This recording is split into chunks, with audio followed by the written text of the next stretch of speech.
আজি career orientation প্ৰগ্ৰামলৈ অহা প্ৰতিজন ব্যক্তিকে আন্তৰিক স্বাগতম জনাইছো। আপোনাকে অসমৰ বিভিন্ন প্ৰান্তৰ পৰা আহিছে আমাৰ এই চিষ্টেমটো জানিবৰ কাৰণে। কামটো কি হয়, ইয়াতে কি কৰিব লাগে, গোটেইখিনি বস্তু আলোচনা কৰিম। তাৰ কাৰণে আপোনাকে প্ৰথমৰ পৰা শেষলৈ ভালকৈ চাব লাগিব, কিয়নো কিবা এটা বিষয়বস্তুৰ বিষয়ে যদি জানিব লগা হয় তেতিয়াহ'লে আধা আধৰুৱাকে জানিব নোৱাৰে। প্ৰথমৰ খিনি নোচোৱাকৈ যদি মাজৰ খিনি নাচায়, মাজৰ খিনি নোচোৱাকৈ যদি শেষৰ ফালৰ খিনি নাচায়, তেতিয়াহ'লে বুজি নাপাব। যদি আপুনি চিনেমা এখনো চাব লগা হয়, তেতিয়াও আপোনাকে আৰম্ভণিৰ পৰা শেষলৈ চাব লাগিব, তেতিয়াহে আপোনাকে বুজি পাব। সম্পূৰ্ণ এটা প্ৰভেন চিষ্টেম লৈ মই আপোনালোকৰ মাজত আহিছো, যিটো চিষ্টেমৰ জৰিয়তে হাজাৰ হাজাৰ মানুহৰ জীৱন শৈলী পৰিৱৰ্তন হৈছে। তেনেকুৱা এটা লাইফ চেঞ্জিং অপৰচুনিটি লৈ মই আপোনালোকৰ মাজত আহিছো। পুনৰবাৰ মই প্ৰতিজন ব্যক্তিকে আন্তৰিক স্বাগতম জনাই আজি অনুষ্ঠানটো আৰম্ভ কৰিছো। প্ৰথমে মই মোৰ পৰিচয়টো দিছো। মোৰ নাম বিকাশ কুমাৰ বৰা। এই চিষ্টেমটো মই ৰেকগনাইজ মেনেজাৰ হয়। কোৱালিফিকেশ্যনৰ কথা ক'বলৈ গ'লে মাষ্টাৰ ডিগ্ৰী হয়, ঘৰ মোৰ মৰিগাঁৱত। বিগত 5 বছৰ ধৰি এই চিষ্টেমটোৰ লগত মই কাম কৰি আছো। আজি আপোনালোকৰ পৰা 40 মিনিট এটা সময় ইনভেষ্ট হ'ব। ইনভেষ্ট বুলি এইটো কাৰণে কৈছো, গোটেই বিষয়বস্তু খিনি আলোচনা কৰোতে 40 মিনিট এটা সময় লাগিব, হয়তো তাতকৈ আগতো হ'ব পাৰে। এই 40 মিনিট সময়ত আপোনাকে জানিব পাৰিব আমাৰ কনচেপ্টটো কি হয়, ইয়াতে কাম কেনেদৰে হয়, ডেইলি কেনেকুৱা ধৰণৰ কাম হয়, ইয়াৰ পিছত আপোনাকে নেক্সট কি কৰিব লাগিব। আজি আমাৰ মাজত বিভিন্নজন ব্যক্তি বিভিন্ন উদ্দেশ্য লৈ আহিছে। আমাৰ মাজত বহুত হাউচ ৱাইফ আছে, নিজে কিবা এটা কৰি পৰিয়ালটোক সকাহ দিব বিচাৰে। মানুহজনকনো আৰু কিমান বিচাৰিব, নিজৰ খৰচটো যদি নিজে উলিয়াব পাৰি। বহুত এনেকুৱা ব্যক্তি আহিছে, এটা বিজনেছ বিল্ড আপ কৰিব বিচাৰে, এটা বিজনেছ কৰিব বিচাৰে। বহুত আনএমপ্লয়ী ব্যক্তি আহিছে, এটা অপৰচুনিটিৰ সন্ধানত আছে। এটা যদি অপৰচুনিটি পোৱা হয়, আৰু বহুত কলেজ ষ্টুডেণ্ট আহিছে, নিজৰ পঢ়াৰ লগতে পাৰ্ট টাইম কিবা এটা কৰি নিজৰ পকেট খৰচটো উলিয়াব বিচাৰে। আৰু বহুত এনেকুৱা ব্যক্তি আহিছে, এটা জব বিচাৰি আছে, জব চাৰ্চ কৰি আছে। আপোনালোকৰ মাজৰ পৰা বিভিন্নজন ব্যক্তি বিভিন্ন উদ্দেশ্য লৈ আজি আমাৰ এই অনুষ্ঠানটোলৈ আহিছে। কাৰেণ্ট চিটুৱেশ্যনটো যদি চাওঁ, বৰ্তমান সময়ত ইনকাম কৰিব লাগিলে ইনকামৰ ৰাস্তা দুটাই। প্ৰথমটো হৈছে আমি চাকৰি কৰিব লাগিব, চাকৰি যদি নাপাওঁ ইনকামৰ ছেকেণ্ড ৰাস্তা হৈছে ব্যৱসায় কৰিব লাগিব। বৰ্তমান সময়ত নিবনুৱা সমস্যা এটা ভয়াৱহ ৰূপ ধাৰণ কৰিছে। এইটো মোৰ কথা নহয়, এইটো এটা ইণ্ডিয়া হিষ্টৰিকেল ডাটা হয়, এটা চাৰ্ভে ৰিপৰ্ট। প্ৰতি বছৰে নিবনুৱা সমস্যা বাঢ়িয়ে আছে। নিবনুৱা সমস্যা বাঢ়ি বাঢ়ি বৰ্তমান 10% হৈছেগৈ। 2021 চনৰ চেন্সাছ অনুযায়ী যদি চাওঁ, আমাৰ ভাৰতবৰ্ষত জনসংখ্যা আছিল 140 কৰোৰ। 140 কৰোৰক যদি 10% কৰো 14 কৰোৰ হয়। এতিয়া প্ৰতিজন মাক দেউতাকৰে এটা সপোন থাকে, ল'ৰা ছোৱালী যেতিয়া পঢ়া শুনা কৰে, আৰু ল'ৰা ছোৱালীও এটা সপোন থাকে যে পঢ়া শুনা কৰি এটা চাকৰি কৰিব। এতিয়া চাকৰি বুলি ক'লে চাকৰি দুটা ভাগত বিভক্ত, এটা হৈছে চৰকাৰী আৰু আনটো হৈছে প্ৰাইভেট চেক্টৰ। এতিয়া আমি চৰকাৰী চেক্টৰত চাওঁ, আমাৰ ভাৰতবৰ্ষত 140 কৰোৰ জনসংখ্যাৰ ভিতৰত চাকৰিতনো কিমান মানুহ আছে। চৰকাৰী চেক্টৰত যদি চাওঁ, education, defence, transportation, communication, banking, Indian arm force, Indian railways, paramilitary force of India, India post, state bank of India আৰু হেল্থ, এই গোটেইকেইটা মিলি ভাৰতবৰ্ষত চৰকাৰী চাকৰি কৰা ব্যক্তিৰ সংখ্যা আছে 1,38,87,000।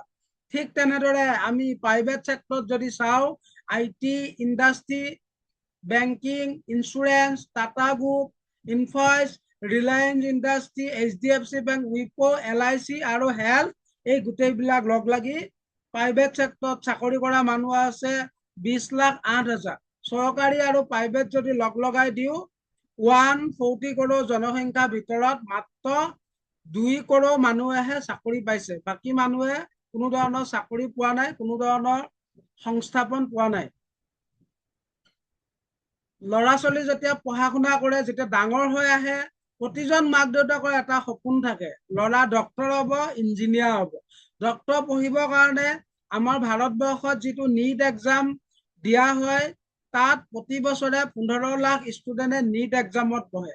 নীট এক্সামত কেইবা লাখেও পাছ কৰে। দুৰ্ভাগ্যবশতঃ চৰকাৰী মেডিকেল কলেজত পঢ়িবৰ কাৰণে চিট পাই মাত্ৰ 45,000 আৰু প্ৰাইভেট মেডিকেল কলেজত চিট পাই 40,000।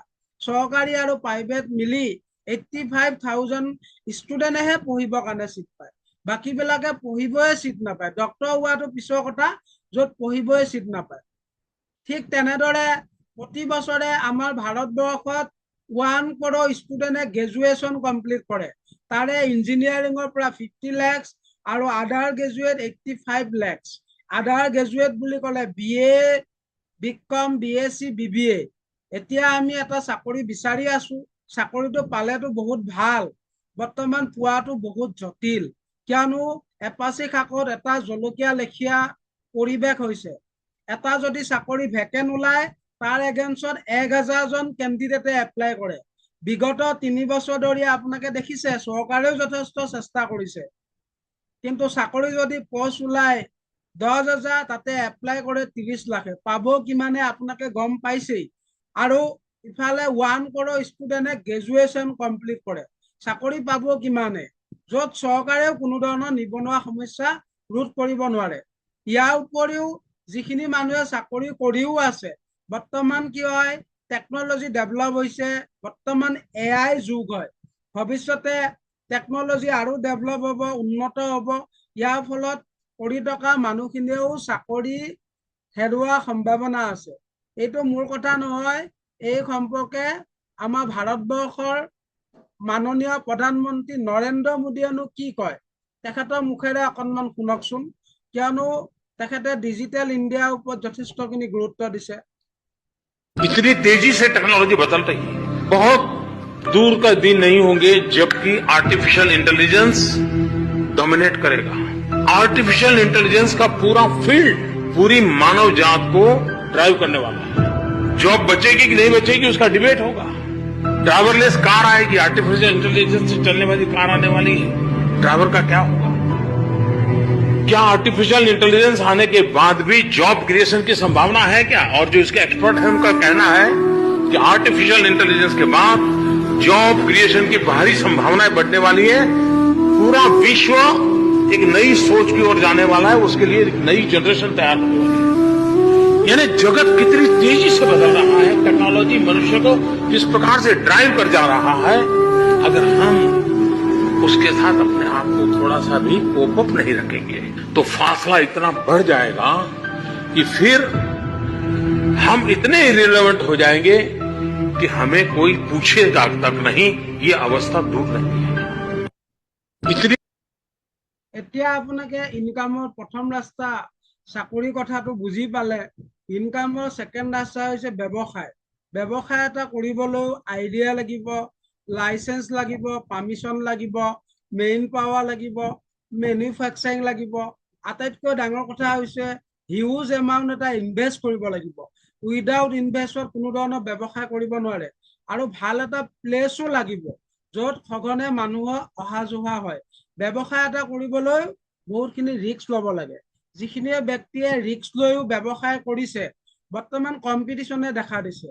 এই কম্পিটিশ্যনত কি হয়, 90% ব্যৱসায়ে টিকি থাকিব নোৱাৰে, লোকচানৰ সন্মুখীন হৈ ফেলাৰ হৈ যায়, মাত্ৰ 10%হে ছাকচেছ হয়।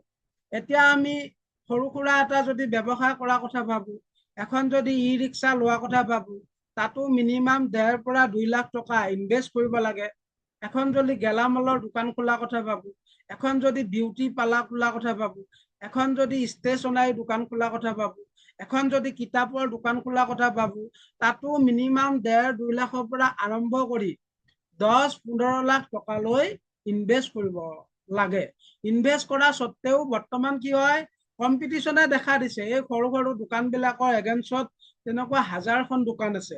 এই কম্পিটিশ্যনত 90% ব্যৱসায় কি হয়, টিকি থাকিব নোৱাৰে, লোকচানৰ সন্মুখীন হয়, সেই সন্মুখীন হোৱা কাৰণ বহুতো আছে। আজিকালি বিভিন্ন ধৰণৰ চহৰ নগৰবিলাকত ডাঙৰ ডাঙৰ শ্বপিং মলবিলাক আহিছে, তাত গুড মৰ্ণিঙৰ পৰা গুড নাইটলৈ সকলো ধৰণৰ সামগ্ৰী পোৱা যায়, ফলত মানুহে এই সৰু সৰু দোকানবিলাকত নাহা হৈছে। এই কম্পিটিশ্যনত এই ব্যৱসায়বিলাক টিকি থাকিব নোৱাৰি মানুহজনে লোকচানৰ সন্মুখীন হৈ সেই কামটো বাদ দিব লগা হৈছে। সেই কামটো বাদ দি বেলেগ এটা কামত ধৰিব লগা হৈছে। ইয়াৰ ফলত কি হৈছে, মানুহজনৰ টকা পইচাও লোকচান হৈছে, সময়ো বৰবাদ হৈছে। আজিৰ তাৰিখত প্ৰত্যেকটো বস্তু অনলাইন হৈছে। আমি ঘৰৰ পৰাই বিভিন্ন ধৰণৰ এপছৰ মাধ্যমত আমি সুবিধাবিলাক গ্ৰহণ কৰিছো মোবাইলৰ পৰাই। আজিকালি কাপোৰ কানি জোতা চেণ্ডেল যদি লাগে, আমি কোনো ধৰণৰ দোকান বা বজাৰত নোযোৱাকৈও এমাজন, ফ্লিপকাৰ্ট, মেছো বিভিন্ন ধৰণৰ এপছৰ সহায়ত অৰ্ডাৰ কৰি ঘৰতে পাব পৰা হৈছো। যদি খাদ্য বনাব মন নাযায়, কোনো ধৰণৰ হোটেল ৰেষ্টুৰেণ্টত নোযোৱাকৈও জমেটো সহায়ত অৰ্ডাৰ কৰি আমি ঘৰতে পাব পৰা হৈছো। আজিকালি সৰু বাচ্চাৰ পৰা বুঢ়ালৈ প্ৰতিজন ব্যক্তিয়ে অনলাইনত ভিডিঅ' গেম খেলে। ফিজিকেল গেমছৰ কথা পাহৰিয়ে গৈছে। মাক দেউতাকেও ল'ৰা ছোৱালীবিলাকক ব্যস্ত ৰাখিবৰ কাৰণে নিজৰ স্মাৰ্টফোনটো দিয়ে, ল'ৰা ছোৱালীবিলাকে সেই স্মাৰ্টফোনটোত ভিডিঅ' গেম খেলে। আজি আমি অসমৰ বিভিন্ন প্ৰান্তৰ মানুহ লগ হৈ এই চিষ্টেমটো সম্পৰ্কে আলোচনা কৰিছো। এইটো সম্ভৱ হৈছে অনলাইনৰ কাৰণে। এটা লেপটপৰ সহায়ত আমি ঘৰৰ পৰা বিভিন্ন ধৰণৰ কাম কৰিব পাৰিছো। ইউটিউবৰ সহায়ত ৰন্ধাৰ পৰা আদি কৰি এডুকেশ্যন মূলক সকলো বস্তু আমি ঘৰৰ পৰাই ক'তো নোযোৱাকৈ শিকিব পাৰিছো। আটাইতকৈ ডাঙৰ কথা হৈছে, বেমাৰ আজাৰ যদি হয় ডক্তৰৰ ওচৰত নোযোৱা কৰিও আমি অনলাইনত ডক্তৰৰ কাউন্সেলিং কৰিব পৰা হৈছো, পৰামৰ্শ ল'ব পৰা হৈছো। ইমানখিনিলৈ আমি প্ৰতিজন ব্যক্তিয়ে অনলাইনত বিভিন্ন ধৰণৰ এপছৰ মাধ্যমত খৰচ কৰিবহে শিকিছো। অনলাইনত উপাৰ্জনোতো কৰিব পাৰি, তাৰ কাৰণে জানিব লাগিব উপাৰ্জন কেনেকৈ কৰিব পাৰি আৰু এখন উপযুক্ত প্লেটফৰ্মো পাব লাগিব। তেতিয়াহ'লে অনলাইনত উপাৰ্জনো কৰিব পাৰি। প্ৰতিজন মানুহে এনেকুৱা ধৰণৰ সপোন থাকে, তেওঁ কোনো বছ নাথাকক, কোনো বছৰ আণ্ডাৰত যাতে নিৰ্দিষ্ট সময়ৰ ভিতৰত কাম কৰিবলগীয়া নহওক, বেছি টেনশ্যন নাথাকক, শিক্ষা ডিগ্ৰী ডিপ্ল'মা বেছি নাথাকিলেও যাতে আনলিমিটেড ইনকাম কৰিব পাৰে, পাৰ্চনেল গ্ৰোথ হয়, ভাল এখন গাড়ী ল'ব পাৰে, পৰিয়ালৰ সহ দেশ বিদেশৰ ভ্ৰমণ কৰিব পাৰে। এতিয়া আপোনাকে ইনকামৰ প্ৰথম ৰাস্তা চাকৰি কথাটো বুজি পালে। চাকৰি এটা পোৱাটো বহুত জটিল, পালেতো বহুত ভাল। আৰু ইনকামৰ ছেকেণ্ড ৰাস্তা ব্যৱসায়ৰ কথাও বুজি পালে যে ব্যৱসায় এটা কৰিবলৈ বৰ্তমান সময়ত বহুতখিনি ৰিস্ক ল'ব লাগে। ৰিস্ক লোৱা স্বত্তেও কি হয়, কম্পিটিশ্যনত বহুত ব্যৱসায় টিকি থাকিব নোৱাৰি, লোকচানৰ সন্মুখীন হয়। আৰু বহুত এনেকুৱা নিবনুৱা যুৱক যুৱতী আছে, বেলেগ কামো নকৰে, এটা চাকৰি পিছত ঘূৰিয়ে নিজৰ সময়টো বৰবাদ কৰিছে। এইটো মোৰ কথা নহয়, এই সম্পৰ্কে আমাৰ অসমৰে কিছু যুৱক যুৱতীয়ে কি কয় তেখেতসকলৰ মুখেৰে অকণমান আপোনাকে শুনকচোন। যে আজিকালি বোলে ভগৱানক পালেও চৰকাৰী চাকৰি নাপায়, যে বহুত বছৰৰ কাৰণে এটা মানে হৈ আছে, কোনেও চৰকাৰী চাকৰিত খেদাব নোৱাৰে বুলি কয়। হাজাৰ যি হ'লেও ছাছপেণ্ডহে কৰিব, পইচাটোতো আধাকে পায়ে থাকিম। কিন্তু এইটোৱে আল্টিমেট নহয় যে চৰকাৰী চাকৰি এটা নহ'লে মানুহ এজন মানে বেকাৰ আৰু। বৰ্তমান যুৱক যুৱতীয়ে বেছিভাগে মানে ছেল্ফ এমপ্লয়মেণ্টটো মানে বিচাৰে আৰু। Government jobs are not only the only option we have. আমি যিমান দূৰ চাবলৈ পাৰিছোঁ এতিয়া মাননীয় আমাৰ হিমন্ত বিশ্ব শৰ্মাই যিটো এতিয়া কৈছে যে ইমানখিনি তাহাঁতে মানে কি কয় চৰকাৰী চাকৰি সেয়া হৈছিলে, এনাউন্সমেণ্ট হৈছিলে, তেতিয়া বহুত ল'ৰা ছোৱালী এনেকুৱা আছিলে যে কিছুমানে পঢ়া বাদ দিও ইভেন মানে চাকৰিৰ কাৰণে গুচি গৈছে। কাৰণ আজিকালি এইটো মানা যায় যে আজিকালি বোলে ভগৱানক পালেও চৰকাৰী চাকৰি নাপায়, যে বহুত বছৰৰ কাৰণে এটা মানে হৈ আছে, কোনেও চৰকাৰী চাকৰিত খেদাব নোৱাৰে বুলি কয়। হাজাৰ যি হ'লেও ছাছপেণ্ডহে কৰিব, পইচাটোতো আধাকে পায়ে থাকিম। কিন্তু এইটোৱে আল্টিমেট নহয় যে চৰকাৰী চাকৰি এটা নহ'লে মানুহ এজন মানে বেকাৰ আৰু। বৰ্তমান যুৱক যুৱতীয়ে বেছিভাগে মানে ছেল্ফ এমপ্লয়মেণ্টটো মানে বিচাৰে আৰু। Government jobs are not only the only option we have. আমি যিমান দূৰ চাবলৈ পাৰিছোঁ এতিয়া মাননীয় আমাৰ হিমন্ত বিশ্ব শৰ্মাই যিটো এতিয়া কৈছে যে ইমানখিনি তাহাঁতে মানে কি কয় চৰকাৰী চাকৰি সেয়া হৈছিলে, এনাউন্সমেণ্ট হৈছিলে, তেতিয়া বহুত ল'ৰা ছোৱালী এনেকুৱা আছিলে যে কিছুমানে পঢ়া বাদ দিও ইভেন মানে চাকৰিৰ কাৰণে গুচি গৈছে কাৰণ আজিকালি এইটো মানা যায় যে বহুতে আমি কোৱা শুনিছোঁ আমাৰ ঘৰতো যে আজিকালি বোলে ভগৱানক পালেও চৰকাৰী চাকৰি নাপায় তো চৰকাৰী চাকৰিৰ পিছত দৌৰি থকাতকৈ আমি যিবিলাক বস্তুত আমি নিজৰ কিছুমান ক্ষেত্ৰত ভাল হ'ব পাৰোঁ কিছুমানে ধৰক কোনোবাই কিবা গ্ৰাফিক্স ডিজাইনত ভাল হয় কিছুমানে নিজৰ আপোনাৰ ধৰকচোন এণ্টাৰপ্ৰেনাৰশ্বিপত ভাল হয় নিজৰ ভাবিওকে কিবা এটা কৰিবলৈ খুজিব পাৰে তো মানুহে যদি বিচাৰে তেতিয়াহ'লে নিজৰ সেইখিনিৰ পৰাও ভাবি পইণ্ট অফ ভিউ দিও কৰিব পাৰে এতিয়া আপোনাকে গোটেইখিনি কথা বুজি পালে তাৰ কাৰণে আপোনাকে জানিব লাগিব কি পৰিৱৰ্তন কৰিব লাগিব হামে কিয়া বদলনা পড়েগা আমি গুড মৰ্ণিঙৰ পৰা গুড নাইটলৈ প্ৰতিজন ব্যক্তিয়ে ট্ৰেডিশ্যনেল বিজনেছৰ ওপৰত নিৰ্ভৰশীল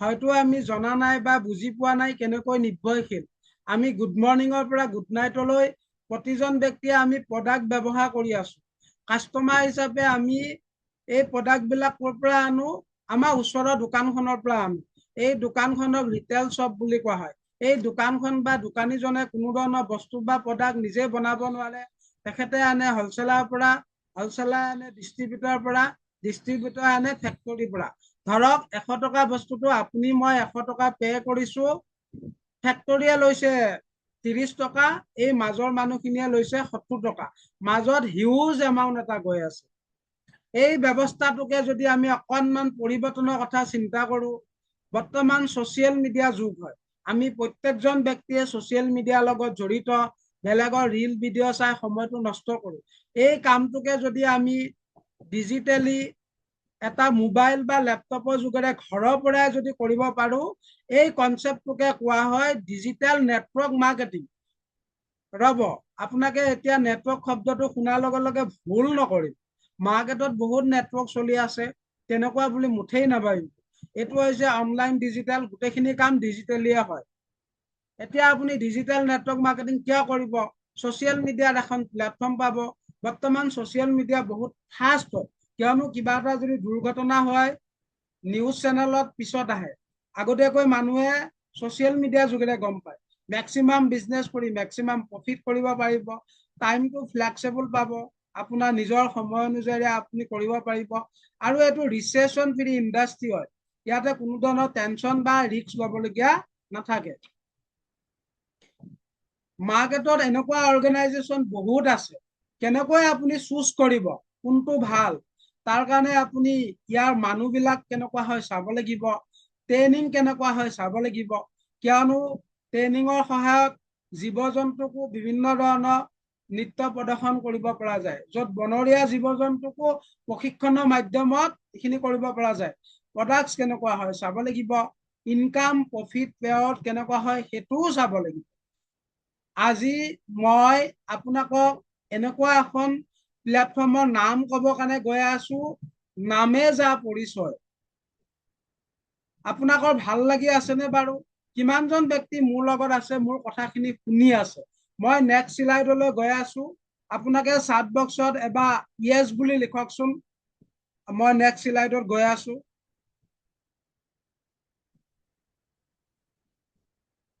ধন্যবাদ ধন্যবাদ বহুত কেইজন ব্যক্তিয়ে জানিব বিচাৰিছে এই প্লেটফৰ্মখনৰ নাম হৈছে ফৰএভাৰ লিভিং প্ৰডাক্ট ইণ্টাৰনেশ্যনেল ইয়াৰ জন্ম হৈছিলে 1978 13 মেত আমেৰিকা এৰিজোনাত বৰ্তমান 38,000 crore টাৰ্ণঅভাৰ হৈছে আটাইতকৈ ডাঙৰ কথা হৈছে জিৰ' এডভাৰটাইজমেণ্ট 3,000 অফিচ আছে 160+ কাউণ্টি ই এটা গ্লোবেল ব্ৰাণ্ড হয় daily uses aloe vera best product পোৱা যায় জাষ্ট আপোনাৰ ব্ৰাণ্ডটো চেঞ্জ হয় এতিয়া আপুনি ফৰএভাৰ কিয় কৰিব ইয়াত উৎকৃষ্ট কোৱালিটি প্ৰডাক্ট পাব প্ৰফিট পেয়ত উৎকৃষ্ট পৰিমাণে পাব আৰু আপুনি যেতিয়া ইয়াতে কাম কৰিব আপোনাৰ ফিউচাৰটো চিক্ৰেট হয় আৰু আপোনাৰ ভেলুটো সদায় বাঢ়িব ভেলু কেতিয়াও নকমে প্ৰতিজন মানুহে সপোনক লৈ জীয়াই থাকে গোটেই পৃথিৱীখন যদি এবাৰ ভ্ৰমণ কৰিব পৰা হয় মনৰ পছন্দ এখন ড্ৰিম কাৰ ল'ব পৰা হয়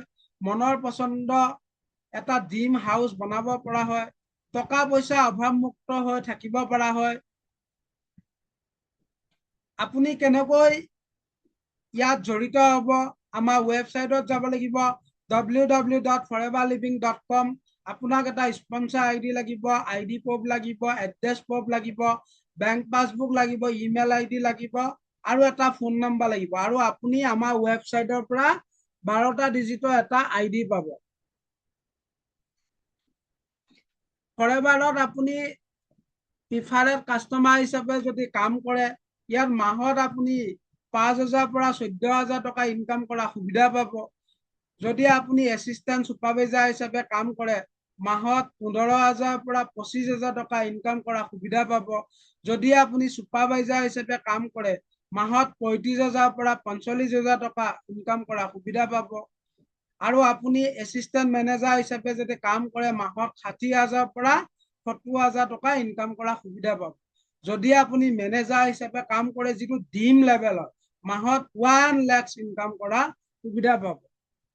এতিয়া আপোনালোকৰ মনলৈ আহিছে এনেকুৱা ধৰণৰ ইনকাম কোনোবাই পাইছেনে? হয়, আপোনাৰ মোৰ নিচিনা আমাৰ অসমৰ বহুত ব্যক্তিয়ে উপযুক্ত প্ৰশিক্ষণ লৈ এই চিষ্টেমটোৰ পৰা ইনকাম পাইছে। এগৰাকী হৈছে কলেজ ষ্টুডেণ্ট, তেখেতৰ নাম হেলেনাৰা খাতুন। তেখেতে এই চিষ্টেমটোৰ লগত জাষ্ট জড়িত হৈয়ে এইটো ফাৰ্ষ্ট ইনকাম পাইছে, য'ত 3,353 টকা। এগৰাকী হাউচ ৱাইফ, তেখেতে ঘৰৰ গৃহিণী, এই প্লেটফৰ্মটোৰ লগত জড়িত হৈ তেখেতে প্ৰথম মাহতে 11,343 টকা ইনকাম পাবৰ কাৰণে সক্ষম হৈছে। এইজন ইঞ্জিনিয়াৰিঙৰ ষ্টুডেণ্ট, নিজৰ পঢ়াৰ লগতে নিজৰ মোবাইলটো সদব্যৱহাৰ কৰি এইটো ফাৰ্ষ্ট ইনকাম পাইছে, 14,288 টকা। এগৰাকী গভ টিচাৰ হয়, চৰকাৰী চাকৰি ব্যক্তি, নিজৰ চাকৰি কৰাৰ লগতে ঘৰ পৰিয়াল চম্ভালিও যিখিনি সময় পায় ছচিয়েল মিডিয়া মাধ্যমত নিজৰ মোবাইলটো সদব্যৱহাৰ কৰি ঘৰৰ পৰাই কাম কৰি তেখেতে আমাৰ ছুপাৰভাইজাৰ ৰেংক এচিভ কৰিছে, য'ত 59,784 ইনকাম কৰিবৰ কাৰণে সক্ষম হৈছে। এজন আনএমপ্লয়ড ব্যক্তি আছিল, কোনো ধৰণৰ চাকৰি ব্যৱসায় সুযোগ পোৱা নাছিল। আমাৰ এই প্লেটফৰ্মখনৰ সুযোগ পালে, ইয়াত উপযুক্ত প্ৰশিক্ষণ লৈ কাম কৰি তেখেতে 29,548 টকা ইনকাম পাবৰ কাৰণে সক্ষম হৈছে। এইগৰাকী দুলুমণি ডেকা, তেখেতে এই মাহত কাম কৰি এই মাহতে এইটো প্ৰথম ইনকাম পাইছে। তেখেতে হাউচ ৱাইফৰ 27,177 টকা। আৰু এইজন হৈছে আনাৰ হুছেইন, তেখেতে ব্যৱসায়ৰ লগত জড়িত। আমাৰ এই চিষ্টেমটোত উপযুক্ত প্ৰশিক্ষণ লৈ নিজৰ ব্যৱসায়ৰ লগতে যিখিনি সময় পায় মোবাইলৰ সদব্যৱহাৰ কৰি 35,385 এইটো ফাৰ্ষ্ট ইনকাম পাবৰ কাৰণে সক্ষম হৈছে। প্ৰতিমাহে এনেকুৱা ইনকাম পাইছে। এইজনো ব্যৱসায়ৰ লগত জড়িত, তেখেতৰ দোকান আছে, তেখেতৰ নাম পবিত্ৰ হলদাৰ। আমাৰ এই প্লেটফৰ্মত উপযুক্ত প্ৰশিক্ষণ লৈ তেখেতে 22,047 টকা ইনকাম পাবৰ কাৰণে সক্ষম হৈছে। এইগৰাকী হাউচ ৱাইফ, নাম নমিতা ডেকা, তেখেতে আমাৰ ছুপাৰভাইজাৰ ৰেংক এচিভ কৰিছে। এই প্লেটফৰ্মত উপযুক্ত প্ৰশিক্ষণ লৈ তেখেতে 34,000 প্লাছ ইনকাম পাবৰ কাৰণে সক্ষম হৈছে। এখেত অৰ্চনা দালাল, এখেতেও আমাৰ এই চিষ্টেমটোত উপযুক্ত প্ৰশিক্ষণ লৈ কাম কৰি এইটো ফাৰ্ষ্ট ইনকাম 34,340 ইনকাম পাবৰ কাৰণে সক্ষম হৈছে আৰু তেখেতে ছুপাৰভাইজাৰ ৰেংক এচিভ কৰিছে। এইগৰাকীও হাউচ ৱাইফ ৰীতামণি বিশ্বাস, এখেতেও ঠিক তেনেদৰে ইনকাম পাইছে। আৰু যিটো মই কৈছিলো মেনেজাৰ হলে 1 লাখ ইনকাম পায়, এইটো মই নিজে জিতাযুক্ত উদাহৰণ। যিটো কোৱা হৈছিলে 1 লাখ ইনকাম বুলি, কিন্তু মই এই চিষ্টেমটোত উপযুক্ত প্ৰশিক্ষণ লৈ কাম কৰি প্ৰতি মাহে 2 লাখৰ পৰা 3 লাখ টকা ইনকাম কৰা সুবিধা পাইছো। এইটো হৈছে ষ্টেটমেণ্ট, চৰকাৰক টেক্স দিও 3,06,017 টকা পাবৰ কাৰণে সক্ষম হৈছো। এইখিনি সম্ভৱ হৈছে এই প্লেটফৰ্মখনত উপযুক্ত প্ৰশিক্ষণ লৈ কাম কৰাৰ কাৰণে। আপুনি যদি বিচাৰে আপোনাৰ জীৱনতো হ'ব পাৰে। ফৰেভাৰে অকল ইনকামে নিদিয়ে, আপোনাৰ যদি সপোন আছে এখন গাড়ী লোৱা, ফৰেভাৰটো প্লান আছে।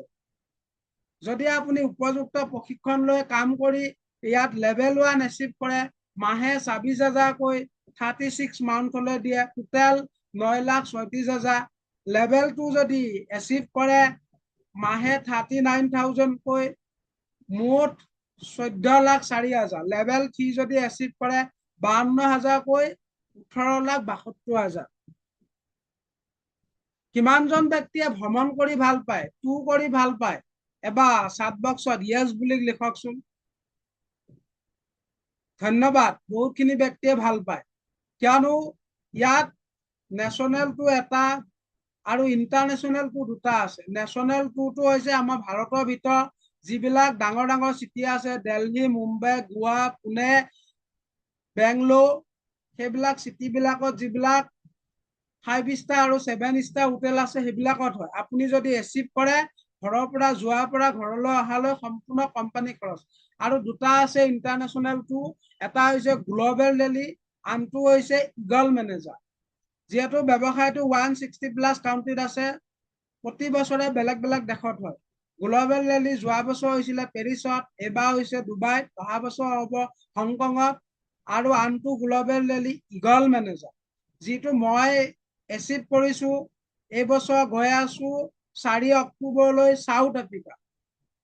মোৰ পাছপোৰ্টে নাছিলে। এই প্লেটফৰ্মখনত কাম কৰাৰ কাৰণে আজি মান সন্মানৰ ইনকামৰ লগতে আজি দেশ বিদেশত ঘূৰাও সুবিধা পাইছো। এটা সময়ত পাছপোৰ্ট নাছিল, বনাবলগীয়া হোৱা নাছিলে। কি কাৰণে পাছপোৰ্ট বনাম? আজি ইয়াত কাম কৰাৰ কাৰণে আজি এই সুবিধাখিনি পাইছো। আমাৰ অসমৰ বহুত ব্যক্তিয়ে এনেকুৱা ধৰণৰ নেশ্যনেলটো পাইছে। তাৰে কিছু ব্যক্তিক দেখাইছো, চাওকচোন। এয়া হৈছে ইণ্টাৰনেশ্যনেলটো, এইবিলাক হৈছে আমাৰ অসমৰে ব্যক্তি। ইয়াৰ উপৰিও ইয়াত বছৰত এটা চেক পোৱা যায়, এইটো দেৱালী বনাছ বা চেয়াৰমেন বনাছ বুলিও পোৱা যায়। মিনিমাম 3 লাখৰ পৰা 11 কোটিলৈ ল'ব পাৰি। এই চেকটো ডলাৰত দিয়ে, এইটো বছৰত এবাৰ দিয়ে। আমাৰ অসমৰ বহুত মানুহে পাইছে, তাৰে কিছু মানুহক দেখাইছো, চাওকচোন। এতিয়া আপোনাকে গোটেইখিনি কথা বুজি পালে। আমাৰ প্ৰতিজন ব্যক্তিয়ে সপোনটো বহুত ডাঙৰ, কিন্তু সপোন হিচাপে ইনকামটো কম। ইনকামটো কম কাৰণে আমি সেই সপোনবিলাকক বাস্তৱত ৰূপ দিব নোৱাৰো। এতিয়া আৰু আপোনাকে চিন্তা কৰিব নালাগে, আপোনাকে ফৰেভাৰ পাইছে। ফৰেভাৰক উপযুক্ত প্ৰশিক্ষণ লৈ যদি কাম কৰে, আমাৰ নিচিনাকৈ আপোনাকৰো সেই সপোনবিলাকক বাস্তৱত ৰূপ দিব পাৰিব। তাৰ কাৰণে আপুনি জানিব লাগিব কি কৰিব লাগিব। আপুনি ফকাছ ৰাখিব লাগিব 80% লাৰ্ণিঙৰ ওপৰত, শিকাৰ ওপৰত গুৰুত্ব দিব লাগিব। কিয়নো নিশিকিলে মানুহে সাধাৰণ সৰু চাইকেলখনো চলাব নোৱাৰে। শিকাৰ ফলত গোটেই পৃথিৱীতে মানুহে অসাধাৰণ কাম কৰিছে, আৰু 20% কাম কৰিব লাগিব। ফাৰ্ষ্ট ষ্টেপত আজি আপোনাক যিজন ব্যক্তিয়ে আমাৰ এই অনুষ্ঠানটোত মাতিলে, ইমিডিয়েট আপুনি তেখেতক এটা মেছেজ কৰক যে আই এম ইণ্টাৰেষ্টেড বুলি। তেখেতে আপোনাক সহায় কৰিব কেনেকৈ আপুনি এই চিষ্টেমটোৰ জৰিয়তে উপযুক্ত প্ৰশিক্ষণ লৈ কামটো কৰি আগবাঢ়িব। ছেকেণ্ড ষ্টেপত আপুনি আপোনাৰ নামটো পঞ্জীয়ন কৰক আমাৰ চিষ্টেমৰ লগত। আপোনাৰ এটা ভাল কেৰিয়াৰ কাৰণে, এই পঞ্জীয়নৰ কাৰণে, ৰেজিষ্ট্ৰেশ্যনৰ কাৰণে আপুনি কোনো ধৰণৰ পইচা পাতি দিব নালাগে, সম্পূৰ্ণ ফ্ৰী হয়। আপুনি আপোনাৰ যাত্ৰা কৰক আমাৰ 3 দিনৰ এটা বুট কেম্পৰ মাধ্যমেৰে, আমাৰ 3 দিনৰ এটা প্ৰশিক্ষণৰ মাধ্যমেৰে। এই প্ৰশিক্ষণটোৰ কাৰণে আপুনি ক'তো যাবও নালাগে, সম্পূৰ্ণকৈ আপুনি ঘৰৰ পৰাই মোবাইলৰ মাধ্যমত ল'ব পাৰিব। তাৰ কাৰণে আপুনি যিজন ব্যক্তিয়ে আমাৰ অনুষ্ঠানটোত মাতিলে, ইমিডিয়েট আপুনি যোগাযোগ কৰক। কিয়নো আমাৰ লিমিটেড, মাত্ৰ 5 জন ব্যক্তিকহে আমি এই সুবিধাখিনি দিব পাৰিম। যিখিনি ব্যক্তিয়ে ফাৰ্ষ্ট যোগাযোগ কৰিব, গোটেই দিনটোত আমাৰ অসমৰ বিভিন্ন প্ৰান্তৰ মানুহে আমাক যোগাযোগ কৰি আছে। বহুত মানুহ ল'লেও নহ'ব, যিখিনি মানুহক লোৱা যায় শিকাই বুজাই এক্সপাৰ্ট কৰিব লাগিব। তো তাৰ কাৰণে 5 জন ব্যক্তিহে এইখিনি সুবিধা পাব, যিখিনি ব্যক্তিয়ে ফাৰ্ষ্ট যোগাযোগ কৰিব। ফাৰ্ষ্ট কাম ফাৰ্ষ্ট চাৰ্ভিচ। যিজন ব্যক্তিৰ আপোনাক এই চিষ্টেমটোলৈ আজি মাতিলে, ইমিডিয়েট আপুনি যোগাযোগ কৰক। কালিৰ পৰা আমাৰ ডে 1ৰ ট্ৰেইনিং আৰম্ভ হ'ব। আপোনাক অসমৰ বিভিন্ন প্ৰান্তৰ পৰা লগ পালো।